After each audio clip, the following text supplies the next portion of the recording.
What's up everyone, this is Rakurai here, and I want to bring you guys a very interesting discussion today. Fusion as a topic seems to be solidified as a technique without compare in the Dragon Ball universe. Along with this, there are certain rules of fusion that seem to now be set in stone. Just in case you need a refresher, there are two canonical types of fusion. Potara fusion is, as of Dragon Ball Super, a form of fusion performed by the use of one earring per each of two fusion partners. The fusion is insurmountably strong, but it has a time limit. I'm not here to discuss whether or not it's a good or bad retcon, these are just the facts that we know as of this point. In addition to this, there is enough to support that the amount of power exerted is indirectly proportional to the amount of time the fusion lasts. Depending upon the outpour of power, the fusion can be shortened or used to its maximum of an hour, which seems rather unlikely judging by the case of the power of Super Saiyan Blue Vegito, in reference to how long he actually was around. The Metamoran technique, also known as the fusion dance, is essentially the same thing with a few key differences. First of all, there are no earrings or any form of jewelry, but it requires that the user's powers be equal and that their height be roughly equivalent. Along with this, the max length that this fusion can exist is 30 minutes, though a similar theory about an indirectly proportional relationship between power and time reduction exists. Along with this, the dance is really freaking difficult. However, I think the rules and results of fusion are often overlooked. Leading into what we're going to talk about today. Is it possible that fusions may have different psychological and physiological side effects to one or both of the fusers? Bear in mind this is all a more fun little theory on my end, which honestly may seem plausible, but in the end this is all just a silly little headcanon video, so whether or not you take it seriously is completely up to you. So with that being said, let's get right into it, guys.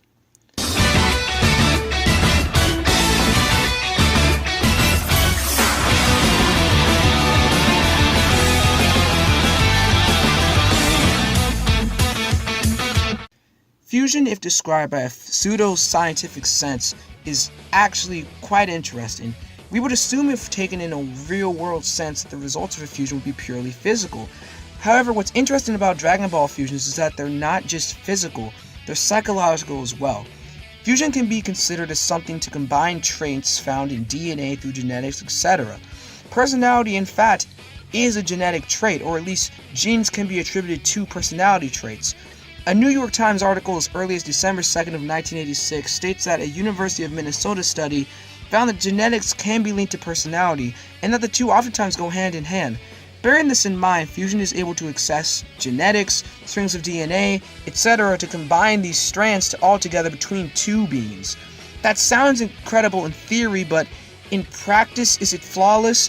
As we know, these techniques have their drawbacks, and if these techniques were without flaw, they probably wouldn't have time limits, they wouldn't have these tiny setbacks such as early diffusions. So, flaws are indeed very likely. But let's talk about the potential flaws with Potara, and then I'll lead into a further point. In Vegito, his brashness and quick thinking is straight from Vegeta, whereas his lacking need of putting his guard up and carefree nature seem to come from Goku. However, in Vegito there is not much other depth to him. If a fusion takes from every power, physical trait, and even freaking clothing, which I'll lead into a further point, hold on, wait for me, why is it that Vegito seems so simple? He's just a cool character. I'm not saying that Vegito lacks any depth, but compared to one individual character like Goku, there's a clear difference in level of depth. Mind you, Vegito hasn't been in situations to where his full depth can be analyzed, but my point is that the fusion seems to focus on the most prominent traits that each person has, rather than the whole package. As a result, I feel like the splitting of the fusion doesn't make everything complete again. In theory, let's separate Goku and Vegeta's traits into, say, 5 traits each. Goku would be childlike, carefree, innocent, loyal, and a fighting genius. Vegeta, proud, headstrong, brash, opaque, or just not emotionally transparent, and also a fighting genius. Let's say that the fusion takes 2 different traits from each person, and 1 concurrent trait, forming them into the fusion. I say this because Vegito shows this rule. Vegito inherits Goku's carefree trait and his childlike trait, as seen by how he never seems to feel a need to put his guard up during a fight, and finds the fight simply to be a fun match more than for the fate of the universe as a whole. In addition, Vegito inherits Vegeta's headstrong and brash nature, seen by how he beats Buhan to a pulp without remorse and continually roasts this guy like no tomorrow. You're nothing! Without retribution, I can rip both of you apart! Oh yeah? Well, look who's talking! However, Vegito inherits one thing from both fighters: fighting genius. Vegito is his own person, and the fact that he can combine techniques, create new forms of key manipulation, etc. in such a short time of existing proves that he maintains the prowess that both Goku and Vegeta share. However, that means that some traits are lost. Basically, 3 traits are maintained per person versus the original 5 per person. My theory is that when these fighters finally split back into their respective persons, they don't regain their old traits back, but rather they maintain what parts Vegito emphasized in his personality. I personally have never had much of an issue with Goku and Vegeta's characterization in Super, but what if this is a way we can explain it? Goku makes a lot of strange decisions after the fusion, which I know is pure coincidence, but let's just think of this in a more fun way for a moment. That splitting, I think, made some sort of a temporary mental defect. Why in reality would Goku actually risk the lives of his own family and instead save Dende, Hercule, and Bee? Judging by the scene, it was an act of quick thinking that Goku couldn't really control himself on, but just not a well thought out choice in the slightest. However, after this, the scene shows a clearly distraught Goku, one that knows that he screwed up and made a poor choice, almost questioning why he would even do such a thing. At that point, Goku as a hero saved Dende, Hercule, and Bee, but his carefree nature seemed to overpower his loyalty to his family at this moment. I don't necessarily mean carefree with a negative connotation, though. It's just that his decision was not one that he thought through properly. This further carries into Super, however. Let's say for a moment that I do hate Goku's characterization in the series. He seems dumb, overly complacent, and nonchalant, thinking literally nothing through. His carelessness is at an all-time high. Now, this is definitely just the writers doing this for gags, I'd say, but let's think outside of that box for a moment. In Goku's case, the fusion and later diffusion from Vegeta was a strange process. For reference about this, Nature.com states that replication can occur at a rate of 1,000 nucleotides per second. In comparison, eukaryotic human DNA replicates at a rate of 50 nucleotides per second. However, it still takes a very long time to create complete strands of DNA and genealogy, and having them form completely per person. Remember, that's per nucleotide. Fusion by this logic is incredibly unhealthy due to its rapid pace that would accommodate for this time span. Let's look at Goku again. 3 of his traits are focused upon: carelessness, childishness, and fighting prowess in his fusion into Vegito. Along with this, I theorize that the clothing that the fusion has depends solely upon the clothing that the fuser has on his mind the most often and wears the most often. So this is accessing mental patterns as well. Plus, fusion is accessing key energy patterns, so that the fusion is fully aware of techniques and powers. We don't know exactly how long the fusion process takes, but it seems relatively instantaneous, and that is a lot of gene and DNA splicing and combining to take place all at once. Thus, the diffusion happens very suddenly as well. Even if Vegeta was in the middle of doing something like throwing a punch, that there's no time for the fusion to somewhat shut down or prepare itself for separation. Thus, what happens to the body is indeed by some divine magic, but it must be heavily flawed and dangerous as well.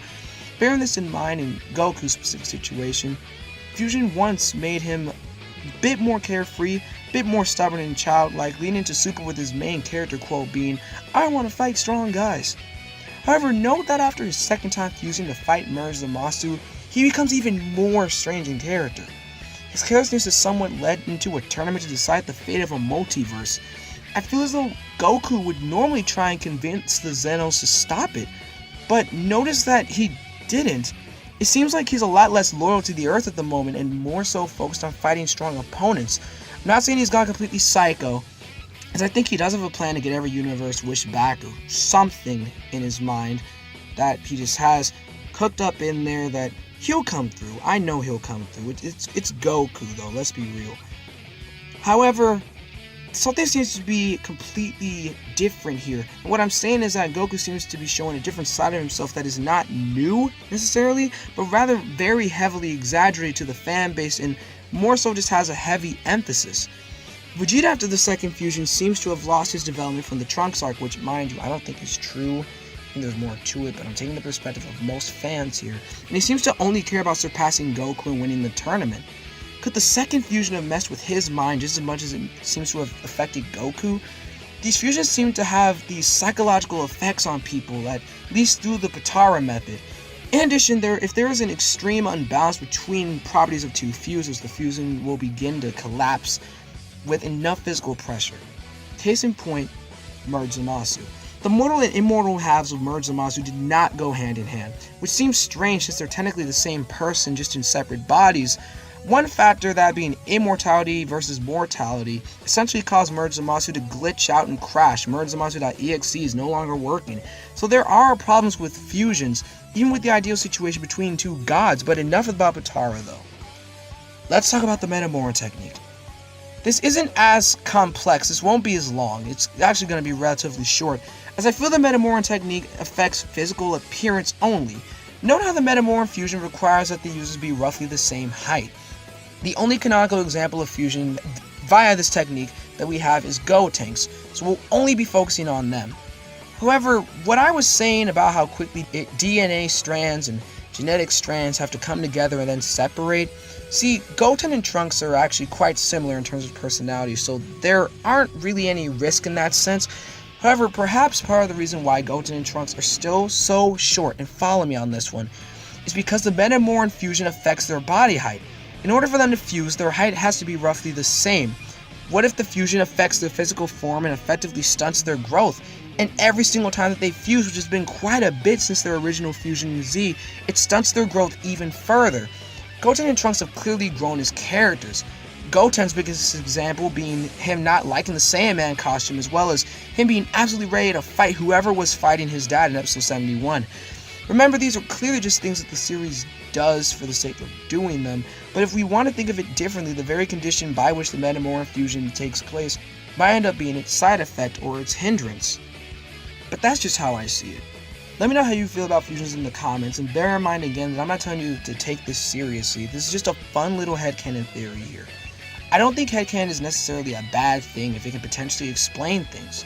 Anyways, be sure to like and share and subscribe to the channel if you're new. Thank you so much for watching. Thank you so much for 263 subscribers as of right now as well. I love you guys so much, and God bless you. Peace out.